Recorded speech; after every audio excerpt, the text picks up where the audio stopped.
Jada, I love you. G.I. Jane 2, can't wait to see it. All right?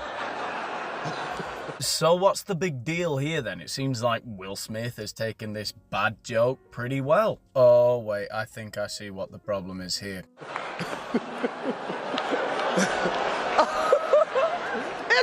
That was a nice one. Okay. I'm out here. I don't think it was a nice one. I think if there's one thing that an alopecia sufferer is going to be sensitive about, it's going to be their lack of hair. So I don't think Chris Rock can be particularly surprised that the butt of his joke didn't take it very well. Uh-oh, Richard. Oh, wow. Wow. Will Smith just smacked the shit out of me. At this point, I draw a line in the sand. There is absolutely no defense for what Will Smith did there. He is an emotionally incontinent, middle-aged man. The reaction to the joke is completely disproportionate. Get my name out your fucking mouth! Wow, dude. Yes. It was a G.I. Jane joke. Keep my wife's name out your fucking mouth! I'm going to, okay? Credit to Chris Rock here, not for his bad joke with a 25-year-old film reference, but to his showmanship. He tries to carry on with the show despite having just taken a slap from a much bigger man in front of the entire world. Now, a few people have suggested that this might have been staged, but listen to Chris Rock's response when he's continuing to be intimidated by Will Smith. A G.I. Jane joke. Keep my wife's name out your fucking mouth! I'm going to, okay?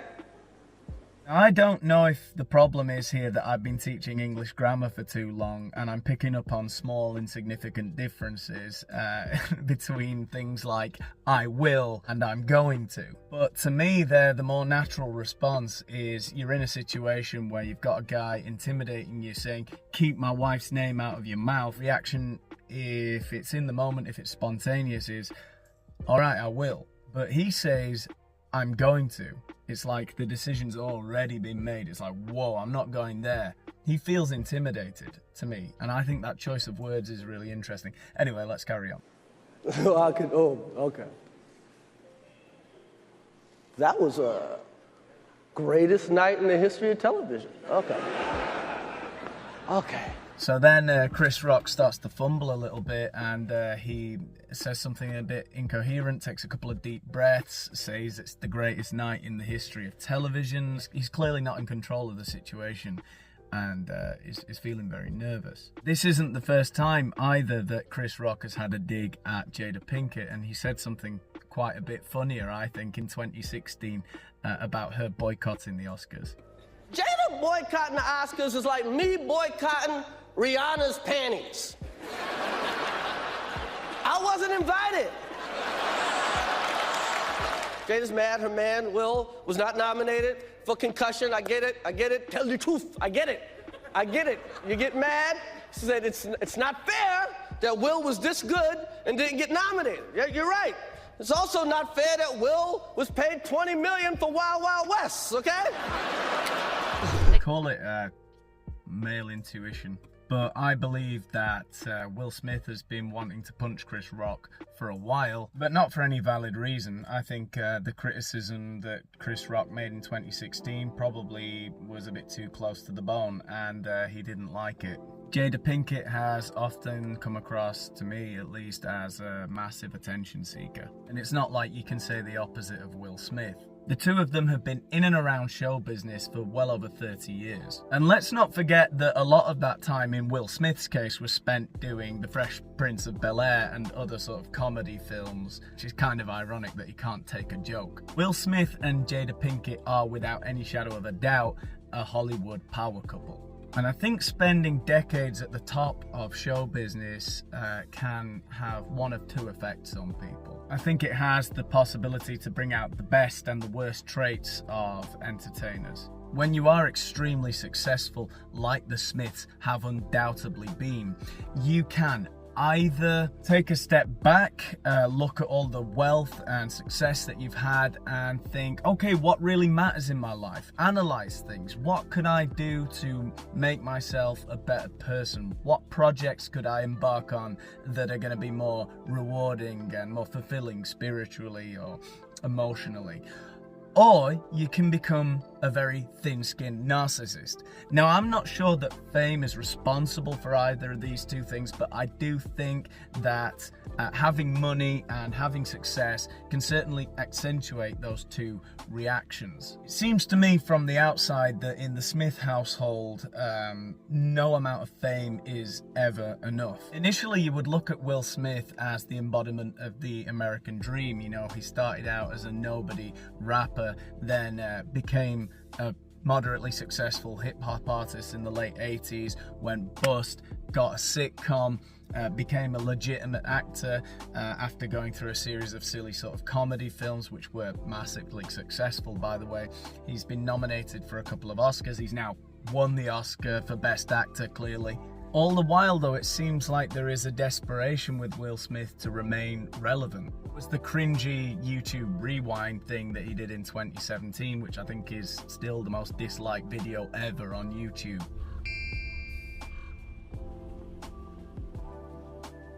Yeah. Then there was his own cringy attempt to become a YouTuber, which is that still a thing? Is Will Smith still on YouTube? I don't know, but I don't really care. I don't think anyone cares. The fact that he would see sort of creators with no money making videos in their car and want to be one of them because they're getting too much attention or something like that. I don't even know if this is true. He's a creative person, clearly. Maybe he just likes the platform and thought it would be fun to make some YouTube videos. But the sensation for me is that he's like, whoa, there are people getting attention somewhere else on another platform in another art form. I need to get in on that. Then there's Jada Pinkett's Facebook show where she airs the Smiths' dirty laundry in front of millions of people. No, you and I were going through a very difficult time. Yeah.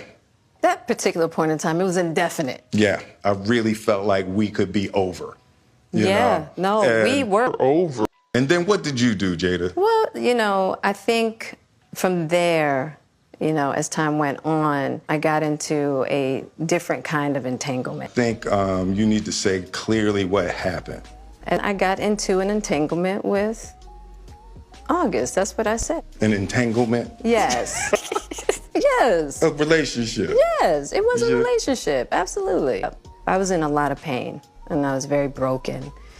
Now, in the process of that relationship, I definitely realized that you can't find happiness outside of yourself. Mm-hmm. And luckily enough, you and I were also going through a process of healing in a much different manner. Mm-hmm. During that time, launched into an interaction with August. What do you feel like you were looking for? I just wanted to feel good. Mm-hmm. It had been so long since I felt good. Right. Husband, now I got to be with you at the press conference while you tell the world about your transgressions. Well, I love my baby. I'm gonna stand by my baby no matter what. Every day or every week, I don't know how often she makes a show, which has had a few viral moments, particularly when she was talking about other sexual partners that she's had at the same time as being married to Will. Which is just a very awkward thing to watch. Also other shows where she discusses sex with her mother and her daughter, which is just, again, like a complete cringe fest.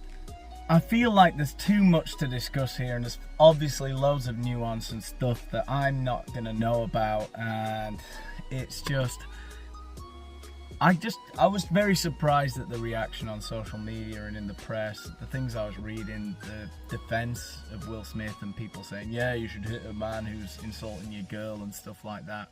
I really feel like the Smiths are very thin-skinned attention seekers, and I don't like the vibe I get from them.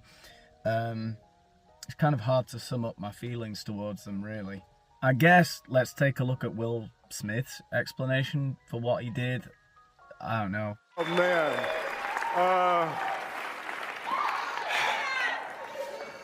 Richard Williams was a fierce defender of his family.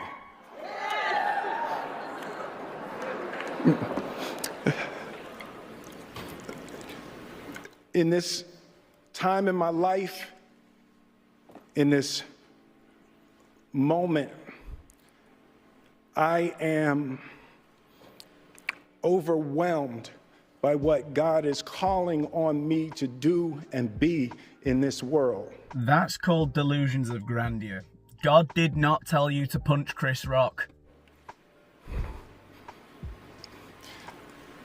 Making this film, I got to protect Ingenue Ellis, who was one of the strongest, most delicate people I've ever met.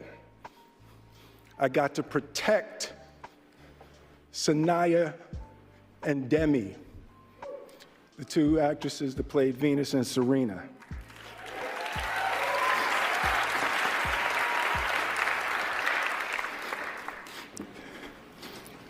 I'm being called on in my life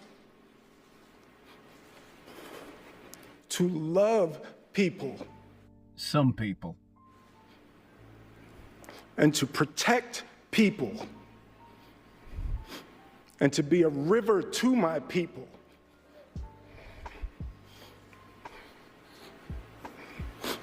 And I know to do what we do,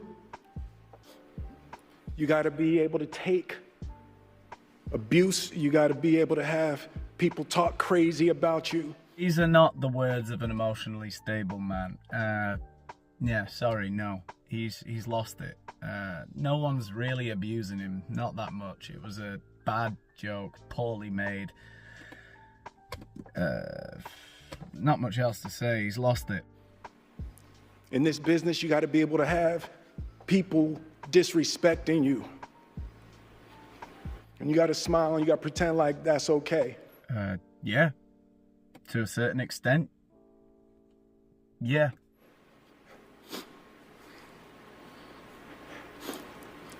But Richard Williams, and what I loved, thank you, D. Denzel said to me a few minutes ago, he said, at your highest moment, be careful, that's when the devil comes for you. Is there any clearer indication that this man is not thinking clearly? He's lost it a bit. He's talking about God and the devil. Nah, man, a guy just made a bad joke about your wife's hair. Nah, sorry, man, no.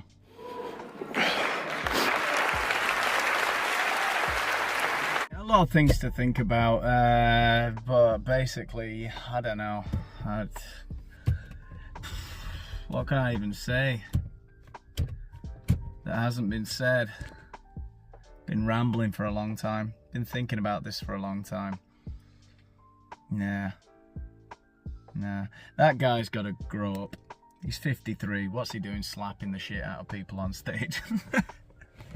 How is anyone defending this? It's mental. God damn it.